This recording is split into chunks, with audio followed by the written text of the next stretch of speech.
आपण सुरू करू मित्रांनो तांदळाची टोटकी. ओके मोके चुके पिके.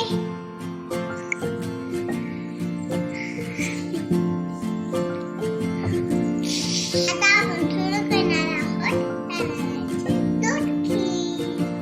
पण ती बनवणार आहे माझी मम्मी. पण छोट्या लेकरांना